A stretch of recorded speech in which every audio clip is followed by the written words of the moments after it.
Magandang araw po sa inyo lahat. Ito po inyong lingkod ay Freddy sa YouTube at Filipino sa America Vlog in YouTube. And if you haven't subscribed yet, please subscribe right now by pressing the red button below.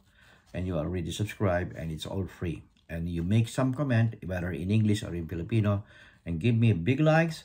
And if possibly, if you could share this video to your friends and benefactors, and within your family circle, it's much more better, and I really appreciate it. And you could share it also to some students or in your community or barangay, and I really appreciate it. Thank you so much, guys. Now, ang topic ko ngayon sa araw na ito ay tungkol sa hanggang ngayon na hindi pa lang katapusan na walang kamatayan ng People's Initiative, na ito ay ginagawa ng ating Pangulo upang mapaunlad ang ating bayan dyan sa Pilipinas, na nahuhuli tayo sa ating mga kapitbahay na katulad ng Indonesia, Thailand, Malaysia at Vietnam at yung iba pang mga bansa na merong sa kanilang constitution ay pwedeng 100% own.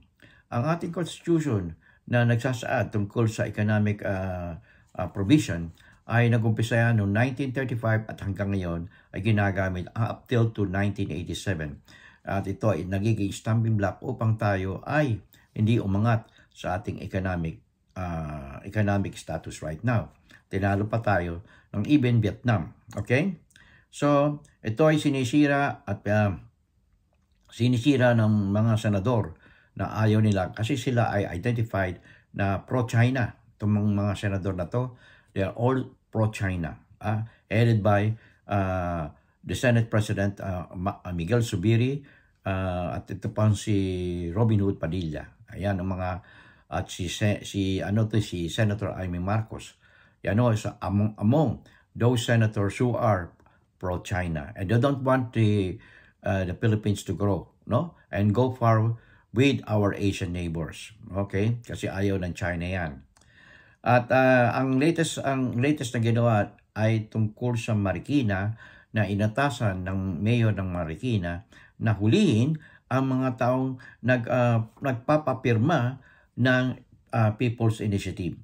No? Bagamat ito ay sinarado na ng COMELEC for the time being, at ito ay ginagamit pa rin upang mangalap ng mga tao na susuporta. At yung may mga dating finance secretary na sinusuporta nito, at ang mga tao ang sumusuporta kasi gusto nilang umangat ang economy. Kasi pag umangat ang economy, ang ating health system ay Medicare ay uunlad, ang ating employment ay gaganda, ang export gaganda rin, lahat ay gaganda. Sapagkat marami yung mamumuhunan dyan sa Pilipinas. Yung ibang kumukontra ay katulad ni Senator Amy Marcos, ay walang kaalaman sa economy. Okay, tanungin niyo mga economists, okay? Yung iba na mga dating Chief Justice ay matatanda na yan. Wala na sila. Kasi nung kapanahon na nila ay wala pang iPhone 15, no? Wala pa nga yung iPhone 1 sa kanila no? So wag niyo silang pakinggan. Wag niyo silang pakinggan. Ang isipin niyo kung ano ang nararapat sa ating bansa upang tayo ay umangat, okay? Okay. At pangalawa ko, ang aking topic ngayon ay tungkol kay si Katrina Ponce Enrile, na siyang top executive ng Cagayan Economic Zone Authority Administration. Sinabi niya na ang mga YouTube vloggers na pinangungunahan ni Maharlika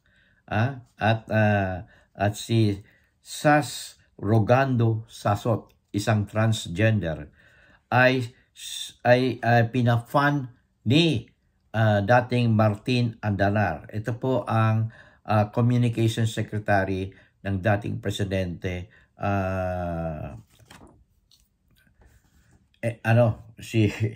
si Duterte, no? Si Digong Duterte. Siya po ang dating presidente. At ang ginagamit ni Andanar ay pera ng China.